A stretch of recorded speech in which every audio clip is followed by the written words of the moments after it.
Welcome, everybody, to the latest edition of the Ultimate Cleveland Guardian Show, now twice a week starting at 9:30, although we're going 2 minutes late today because I get a little fast and loose with the time sometimes. I'm like, I'll be able to get everything done in time, and I try to do 82 things at once in the morning, and I screwed it up, so now we're starting 2 minutes late.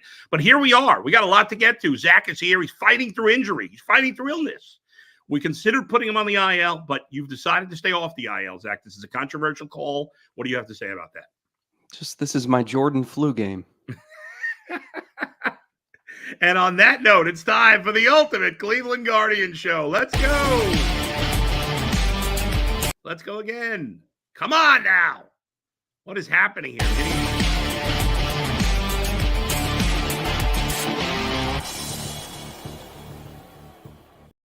That's what makes this show special. It's a little fast and loose, a little crazy, but that's why we love it. A lot to get to here, Zach. The Guardians finished their final homestand before the All-Star break. Won't be home for a while now. Road trip to end the first half, even though we're past the first half. So we'll get to that and what happened this week and what happened with the Giants. But first, it's All-Star time. The All-Star game 1 week from tomorrow. We already knew that Jose Ramirez and Steven Kwan were starters. For Jose Ramirez, his sixth appearance in the All-Star game, and for Steven Kwan, his first. We were pretty safe in betting that Josh Naylor would make his first All-Star game, which he did yesterday, and that Emmanuel Clase would make his third All-Star game, which he did yesterday. The one thing that was kind of up in the air is, would David Fry grab a fifth and final spot for the Guardians? And the answer is yes. Cool video in the locker room, the clubhouse yesterday, where they announced that David Fry made the All-Star team, and the guys went crazy. We've been talking about this for a couple of weeks, Zach. We thought it could go either way. I'm really excited for David Fry that he made the All-Star team. So there's a guy who plays for the Brewers. He's a pitcher. And in 11 appearances, he's gone 13 2/3 innings, 13 runs, 20 hits, 8 walks, 14 strikeouts. That's an 8.56 ERA. This is over 2 different seasons, 2022 and 2023. Yeah. And he has not pitched this year. And the reason he has not pitched this year is because he's serving a suspension. He already served an 80-game suspension. Now he's serving a 162-game suspension for performance enhancers. His name, John Carlos Mejia. Mm-hmm. And you might remember him from the traumatic 2021 season when he was just as bad for Cleveland. And they were so desperate for starting pitching that he made 11 starts for them, had an 8.25 ERA. It was brutal. Nice. Somehow after that season, Cleveland's front office was able to flip him to Milwaukee for a player to be named later. Now, that player to be named later was only a player to be named later because there was the lockout and no one knew if there was going to be a Rule 5 draft. So they had their sights set on David Fry, but they didn't know if David Fry would be taken in the Rule 5 draft. He was eligible. It was too late to protect him from Cleveland's standpoint if they would have traded for him. So they said the agreement was if there's a Rule 5 draft and he gets taken, we'll pick someone else. If he doesn't get taken, it'll be Fry. 99-day lockout happens. It ends. Everyone rushes to spring training immediately, but Fry was just in Brewers minor league camp, which he was old. Like the guy didn't have much of a future because he was kind of versatile, but versatile more so because he wasn't great at any position. Like no one knew if he could really hit. He chased a ton, and that's always a telltale sign. Like that's why Bobby Bradley is playing for the team that plays against the Savannah Bananas. So what happens is Fry goes to minor league camp with the Brewers. It's like mid or late March. And the first day he's there, he's catching a bullpen session for a pitcher. And someone from the Brewers comes and taps him on the shoulder. And they're like, hey, man, we got to talk. We're trading you to Cleveland. And he's like, oh, okay. You're telling me that now on the first day? And the guy's like, well, we've kind of known this was in the works for a few months, but we weren't able to tell you because of the lockout. And he's like, okay, whatever. And he goes to Cleveland. The rest is history. Yeah. Nobody involved in that trade, not even David Fry, who joked that he would have guessed he'd be a AAA All-Star, not a Major League All-Star. Yeah. No one foresaw this, but it shows you like you never really know what players are going to become. You make a trade, anything can happen. And that's one that you look back on. And The guy the Guardians gave away can't stop taking steroids and getting busted for it. And the guy they got is now an all-star. And it's unbelievable. Even a couple months ago, we wouldn't have predicted this. So it's a cool story. It's a cool journey for him. And he's been instrumental to what the Guardians have done. It's the offense that's in the bullpen too, but the offense has really carried this team. And him lurking behind Jose Ramirez and Josh Naylor as a right-handed threat has really transformed the lineup. There's no doubt about it. It's a great story, Zach. I'm sure most of our fans didn't know about it, like all the details. And every year, there are some surprise all-stars, but this is an extreme example. Things like this don't happen that often. Yeah, there are guys who are decent players, and then they kind of bust out and have a great year. But this is completely out of left field. Like, you could have given me a list of, you could have said to me, pick 100 major league players that have never been all-stars before that you think could make their first all-star game. And I would have picked a number of Guardians before, let alone other teams, before I would have picked David Fry. It would never have occurred to me to pick David Fry to be an all-star, beyond the fact that, he hadn't done much, he hadn't played much. But as you said, he didn't have a position. And it's an interesting point. Some guys become utility guys because they can play a lot of good positions well. It wasn't like, oh, this guy came up because he's a great defensive player and can play all these positions at a high level. And it was more like, well, can we find a spot for him? Can he hit? Is he worth trying here? Is he worth trying there? And what he's become is an extremely valuable member of this team. And the Guardians are not where they are without him. I don't think there's any doubt about it, because there have been times, especially early in the season, like in April when Josh Naylor was hitting and not too many other guys, Fry was hitting. And then when Naylor cooled off and Ramirez got hit hot, Fry was hitting. Now he's cooled off himself recently, but they needed him a lot, especially in the first 2 months of the season. And he delivered time and time again. Let's take it a step further. This offense was putrid last season. They were 27th in the league in runs scored. We've talked about how it doesn't even do it justice to call them last in the league in home runs, because they were so far behind the team that ranks second last. 4 of the first 5 hitters in their lineup are all-stars. I mean, that's hard to wrap your head around. Like that, yeah. We're talking like you're comparing, they have 5 all-stars. It's the first time they've had that many since 2018. And a lot of the teams that had 5 all-stars, you're looking at those 90s teams. You're looking at the run where it was Lindor and Ramirez and then a few of their starting pitchers who were so good, or Andrew Miller. And it's like, so we're comparing this team to those teams, but we're comparing this team to the 90s teams, because it's the 90s teams that sent 4 or 5 hitters every year.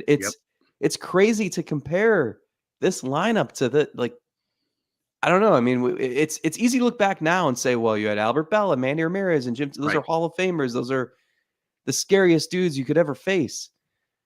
And you don't get that feeling when you're thinking about this lineup. But I mean, 4 all-stars in the top 5 of your lineup is insane. No, who would have predicted that? No chance. No chance. We would not have had Fry as an all-star. Nobody would have picked Stephen Kwan as an all-star. No way. He didn't even hit 300 last year. And so, why would he be an all-star? He didn't hit 300. And what else does he do? He's a good fielder. We know what he does, but there was nothing all-star worthy about him going into this year. And then, certainly Naylor had a chance to make it last year. He was kind of borderline. So you thought, but out of these guys, the only one you thought for sure was an all-star was Jose Ramirez. That's it. And I think it's cool the way these guys got voted into. The fans obviously have taken notice of what Stephen Kwan has done this year, and what Jose Ramirez does every year. But Naylor and Fry were voted in by their peers. It's not like the league had to scramble and say, oh, we need one more hitter. Let's give it to David Fry. It's not like this wasn't a team that needed an all-star and you couldn't find one, so you went with the utility guy who's hit 300. Yeah. No, these guys were voted in by their peers. And I think that says something where other teams have taken notice. And I'm sure other pitchers have taken notice of just how irritating it is to try to get through the top half of this lineup. Yeah, you look at some of these other teams with their massive payrolls. And I don't say that again, I hate when people say that to credit ownership or whatever. Look at them winning this way. Well, it's a credit to the players and the manager.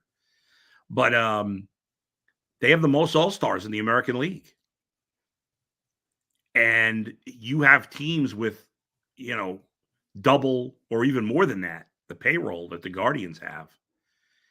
And yet, and credit to the organization in terms of the coaching staff throughout the organization that have helped develop these guys. And we've talked a while about how the Guardians have had a really hard time. And that's the developing hitters. And that's the thing, right? You think about 5 all-stars. And if I would have just told you randomly before the season, the Guardians will have 5 all-stars, you probably would assume there would have been at least 3 pitchers, right? You would have thought Bieber or Bybee or Gavin Williams or McKenzie. Clase, sure. But like for the Guardians to have 5 all-stars and not one is a starting pitcher, when's the last time that happened? I mean, it was the 90s teams, as you said. And let's give them credit because they were the pitching factory for so long, and everybody praised them. They were the envy of every other team. And at the same time, we always criticized the hitting side. And we always said, like, why can't you do what you do on the pitching side for hitters? The 4 all-stars, Quan, that is the first homegrown outfielder to be an all-star for Cleveland since Manny Ramirez. I mean, that's a long time coming. Jose Ramirez came up through the system. That's homegrown. What he's become is unbelievable, his story. Yeah. Josh Naylor, they traded for him. He had a taste of the majors, but you've seen him blossom and get better year after year after year. And it's impressive the development he's still showing. And then Fry, obviously, they traded for him and it was an afterthought. That was not supposed to be, you're not supposed to get something useful for JC Mejia. Right. And yet the way, and he says, I mentioned the chase rate before and how that just is a killer for some hitters who are trying to make the jump from the minors to the majors. He doesn't have an explanation for it. And I think it's just more confidence. And he says it's just more opportunity, but that chase rate, he's almost trimmed in half. Wow. From where it was in the minors to where it is in the majors now. And that's helped. He's got one of the best walk rates in the league, and that forces pitchers to throw him strikes. And when you know that they're coming into the strike zone, you can, hit home runs and doubles and really impact the baseball. So I think you just seen let's give some credit to finally they've unlocked something on the hitting side where they have guys developing. And it's not just that, like we've seen Angel Martinez comes up and looks like he's a 5-year major league veteran. And like a lot of these young Schneemann looks like he belongs. A lot of these young hitters have come up and have had early success. And it's just, it feels completely different than how it has in the past. And you mentioned the David Fry trade. You think about the other trades, getting Clase for a washed up Corey Kluber. Corey Kluber's done nothing and is now retired. He gave the Rangers 1 inning. Yeah. And that was it. His career was over basically after he left Cleveland. He had a couple of moments with the Yankees for 10 seconds, and Clase is maybe the best value in terms of contract of any player in baseball, certainly one of them. And then the Josh Naylor trade with San Diego, obviously the key piece going to San Diego was Clevenger, who's done nothing and did nothing for them. They got Matt Waldron in that deal, who's now starting for them, but he's not great. And the Guardians, we'll see with Arias, who's still part of that trade, and Joey Cantillo. But, that trade is a steal. So you look at those 3 trades that they got, those 3 all-stars. Those were absolute heists by the Guardians. I think it's funny. We slammed them for some moves last year that looked really bad. Mm-hmm. The Will Benson trade, the Nolan Jones trade. And even though those guys have come back to earth and then some this year, I still don't want to just give them a pass for that. Those guys could have helped immensely last season. Yes. But just because you have a rough stretch doesn't mean that that's just who you are now. This front office has been really good at making trades and unearthing talent for a long time. And I think this year's been a reminder. And let's also, I don't want to gloss over the fact that during the offseason, they did nothing. Like internal expectations were not to be on pace to win 103 games or whatever it is at the All-Star break. I think they thought that they'd be a middling team and they would need a lot to go right to be in the position they're in. And that they were still building towards something. So, like, they could have made some moves over the offseason and maybe shored up some of the starting pitching depth, and they wouldn't be having some of the issues they're having. But, like, they're still a good front office. Oh, and yeah. I think it's easy to lose sight of that after a couple deals that maybe don't look good for a year. No doubt. It's fair to be critical when there's a mistake made. I think consistently both you and I have said, I trust this front office. They're one of the best, if not the best in baseball. Everybody makes mistakes. Everybody screws up sometimes. Obviously, the lack of spending, it's hard to blame the front office. That's a ownership thing. But yeah, I mean, and that's why I so want the Guardians to make deals, because I feel like more often than not, they're going to get it right when they make a trade. They're going to win the trade, if you will. And you don't have to win. It's fine if the other team also gets a win in that trade. But, you know, the Guardians, when they've made trades especially, have often come out smelling like roses, and they need to do it again here. But we'll hold on to that. Guardians played a 3-game series with the Giants over the weekend, the final homestand before the All-Star break and before this final road trip this week. We'll talk about that in a second. But first, I want to talk to you about FanDuel. If you want to use FanDuel, now is the time. If you've been thinking about using FanDuel, it's the perfect time to get going with it. You could play any sport in terms of daily fantasy. You never want it to stop. It's the baseball time, right? FanDuel's hooking up all customers with a boost or a bonus daily. That's right. There's something for everyone every day, all summer long. So head over to FanDuel.com and start making the most out of your summer. FanDuel, the official sports betting partner of Major League Baseball. Visit FanDuel.com to look at odds to include. There you go. Check out FanDuel.com right now. FanDuel.com. All right, let's get right back to it. Zach, let's talk about this weekend and the Guardians taking 2 out of 3 against the Giants.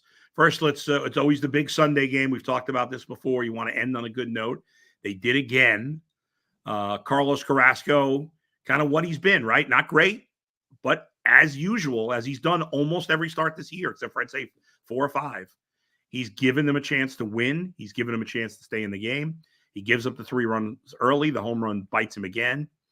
But the Guardians claw back with 2, and then a pinch hit 3-run homer by Bo Naylor, who don't look now, but he's been getting hot last few weeks. An absolutely clutch at bat, and they hold on in the 9th to win. Nice victory after being down 3-0 early, needing to win that series. So many games this season, they were on the other end of last year. They were the team giving up the key hit. They were the team who couldn't cash in with runners in scoring position, who just fell victim to, like, last year, Clase gave up the run in the 9th, and Martinez made the bad throw with 2 outs. Last year, that would have resulted in the game-tying run. Like, somehow that run would have come home. But they've pulled out, like, when you know how they say in the NBA, it's so much is about those 50-50 balls. And like, it seems like these 50-50 games in baseball, like, they win 98% of the time. I don't know if that's sustainable. I don't know, like, I can't really put a finger on, like, exactly what it is, but they just always make the right play at the right time, or they get the key hit at the key time. They get the strikeout they need at the right time. And, those were 3 games that really could have gone either way over the weekend, and you won 2 of 3, and that's what you want to do, is keep winning series. And it feels like they're not playing great baseball because they're not just, like, running over teams. Right. But that doesn't happen. Like, it's hard to do that in baseball for 6 months. And it's, again, like, they are so good at taking a little rough stretch and keeping it little. And they lose 3 or 4 in Kansas City, and then they come back. And a 4-2 homestand is a good homestand, no matter who you're playing. So it's just impressive. They just have not had, like, when are they ever going to lose, like, 8 of 10 or 12 of 15 or something? I just keep waiting for that to happen, and maybe it just isn't. It's funny when you say it feels like they're not playing as well. And in some ways they're not.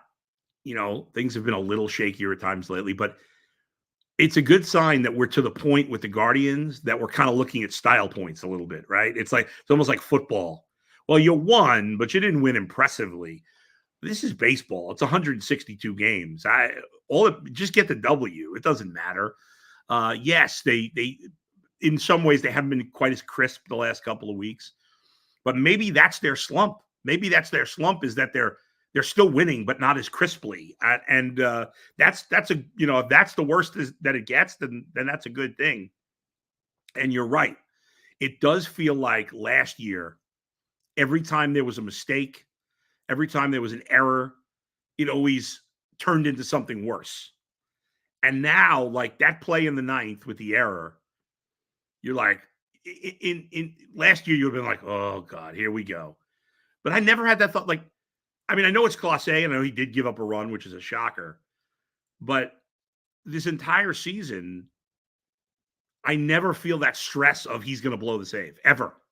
It never crosses my mind, even after he'd given up a run, even after an error in the ninth, that I would think, oh, no, it's going to fall apart here. And every time, it hasn't. Almost every time. Do you remember the game? The Guardians were at Wrigley last year, and I think there was a rain delay, and then I had to catch a flight. So I remember leaving Wrigley. Yeah. In the ninth, before the ninth inning, and Clase came in, and they had a 4-run lead, and I'm thinking like, okay, I know it's been a rough year. I know he hasn't quite been himself. He's fallen victim to a lot of just like random a bloop here, an error here, an infield chopper here. But there's no like I'm safe to leave. Like I'm not going to miss anything that I need to see with my own eyes. And I just remember sitting in a cab, like watching. I don't even think I was watching the game. I think I was just like following it on game day. So I was just seeing like the pitch by pitch and like watching that inning develop. He gave up 4 runs and I couldn't believe it. And they go to extras and I think they lost. And it's like that. It was Murphy's Law last year. Everything that could go wrong went wrong. And you expect your brain was wired to assume the worst was going to happen. And this year, I don't know. I assume that they're going to get the big hit. Right. Like Bo Naylor came up and he hit the home run. I was like, yeah, it makes sense. Yeah. It doesn't matter what his stats are for the year. And then the bullpen comes in and doesn't give up a run. Of course, Cade Smith. People are arguing today that Cade Smith and Hunter Gaddis and Tim Herron should be all-stars, just like we all expected the conversation to be a few months ago. Like it makes sense now. And I think we're training ourselves to maybe shake free from what we thought last year and accept the new reality, even if it just is shocking, because who would have seen this style of play working and with these people? But like when your bullpen is dominant, when you have an offense that's capable like that can take you a long way. It's not to say that they don't need to address the rotation, but they have a lot of good things going for them. And they've found a way to where for now, you're eventually going to burn out that bullpen, but like they can get by if their starter can give them 5 innings, which Carrasco's done. You look at the ERAs in the bullpen. Clase 0.85, Hunter Gaddis 1.28, Tim Herron 1.50, Eli Morgan. It feels like he's having a bad year. He's got a 1.98 ERA. Cade Smith 2.50, Pedro Avila 2.79, Sam Hentges 2.86, Scott Barlow 3.47, and Nick Sandlin a bullpen worst 3.56. I mean, when the worst ERA in your bullpen of the guys you use significantly is 3.56. And I know ERA is not the end all be all, but if you look at their base runners allowed per 9 innings, I mean, it's crazy. Hunter Gaddis and Emmanuel Clase have combined to pitch 85 innings. They've given up 2 home runs and 12 walks and 45 hits and 10 runs between them. I mean, as Gaddis, he had that bad weekend. What was it, against Atlanta, where he had those couple bad games in a row? And then the first game in Houston, pretty much. And that's it. That's it. He had one bad couple of games. It is. I mean, you touched Clase, Gaddis, Smith, and Herron have each allowed 1 home run.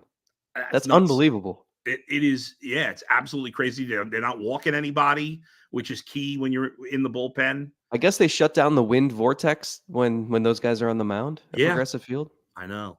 Are you buying the wind at all being a factor? It knocked down a lot of balls over the weekend. Yeah. I don't know why.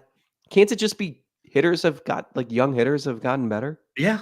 I think it could be mostly that. Maybe there are days where the wind helps. Who knows? Yeah, I don't doubt But I that. think it's mostly about the hitters. Yeah. I think so. Let's talk. Let's see what some of the fans have to say. Let's see. Corey, who was your favorite Indians player growing up? His was Corey Snyder. Who was your favorite player growing up? David Justice, just the smoothest left-handed swing outside of Griffey. We could tell how that you're a lot younger than me because my favorite, and I didn't grow up an Indians fan, but I always liked Andre Thornton. He Sure, was one of my Thunder. favorites growing up. Andre Thornton. Double K Creative. Good morning, Bull and Zach. So happy to catch you guys live. Good morning, Han, my man Hans Martinez.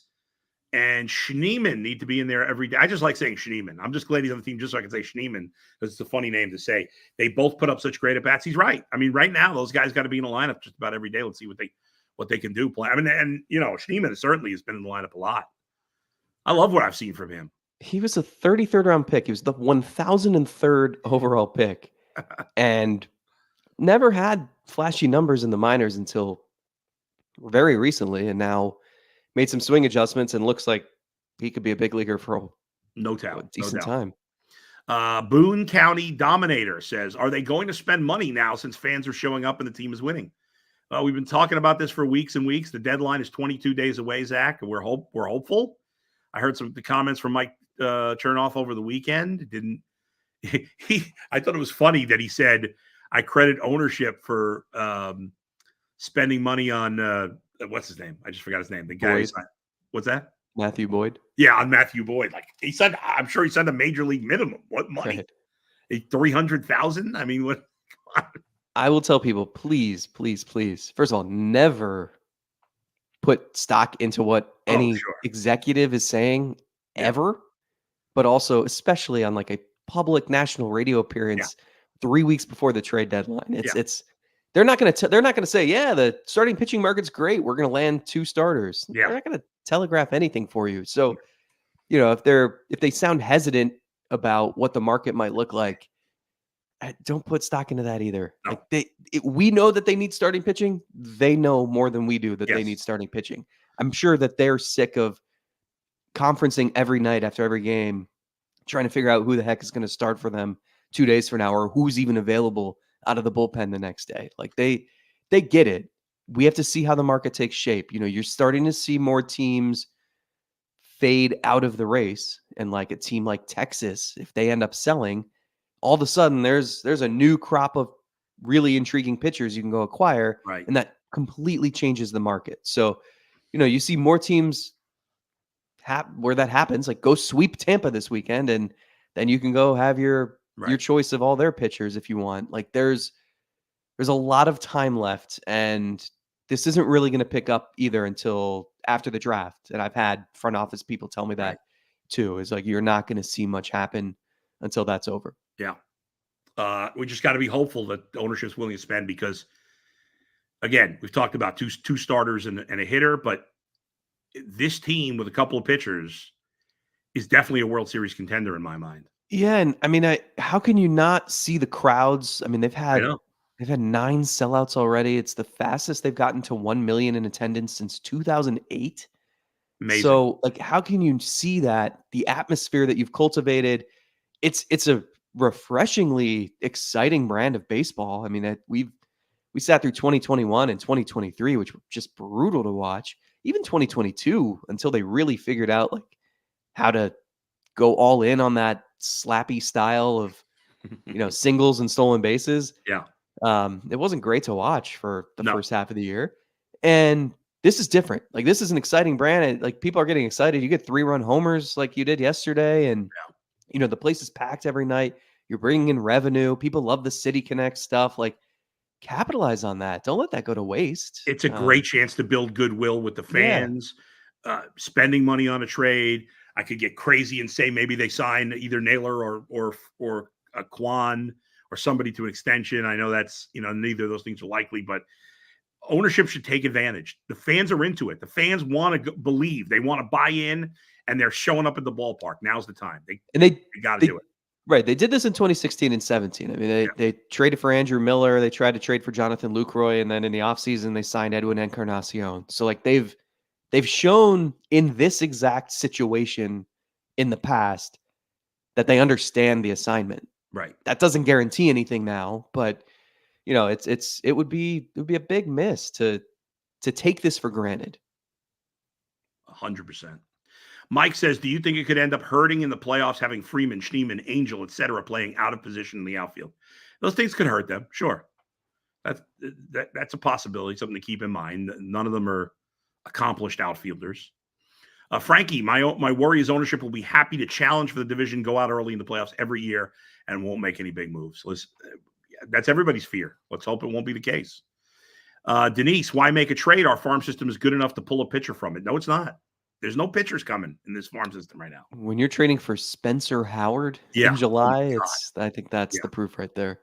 Old Ben, I don't think there are enough pitcher spots. There needs to be like 10 starter and 15 bullpen spots. Cleveland has 4 bullpen guys putting up all-star numbers. Yeah, middle relievers are not going to the all-star game with rare exception. If anybody was going to go, it would be Hunter Gaddis, but a super chat from Old Ben. Big fan, Bull and Zach. Angel has been nearly as impressive to me as Quan was when he came up in 22. What plate discipline. He hits his pitches well, too. I've been really impressed. I know you have been, Zach. So, can he take hold of this job here? Yeah. So he's played second, third, center. Yep. He's a switch hitter, which is key up there too, because you can't just, you're going to get opposing teams bringing in lefties to face Quan and Naylor, and even though those guys can handle lefties fine. But the plate discipline is unbelievable. I mean, he's got 8 walks in 25 plate appearances, and it's, I don't know that was a huge part of his game coming up. But yeah, it's going to be interesting. Like, I think they can still fit an everyday established player into this lineup that they can acquire via trade. And we've said, like, it doesn't matter. Like, that guy can play center, right?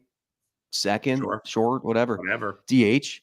And you can fit them in because so many of these young guys have versatility. So I think they're looking for just anyone who can stick. If Martinez, if Schneemann can prove that, like, hey, or if they stay hot for the next few weeks, like they'll still get at bats down the stretch. But they shouldn't close the door on acquiring another hitter.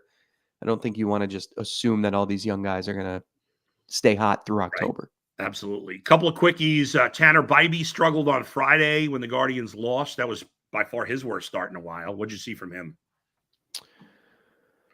It's command with him. Like, the stuff is there, but it's tough, I think, when I don't know how much he would never admit this, but when you're the one guy in the rotation who can get into the 7th inning, how much pressure do you put on yourself to be super efficient? Yeah. And to not give up base runners so that you can keep that pitch count down so you can get into the 7th, 8th inning even. Like, I don't know. It's tough to evaluate because he would never admit to that. Things can change. He threw so many pitches in that first inning, and it was like, yeah. Then it's just like survival. And Logan Allen, his last start, not dissimilar to what he's done. He gets off first couple of innings. He looks good. He actually had a lot of strikeouts, and then it falls apart.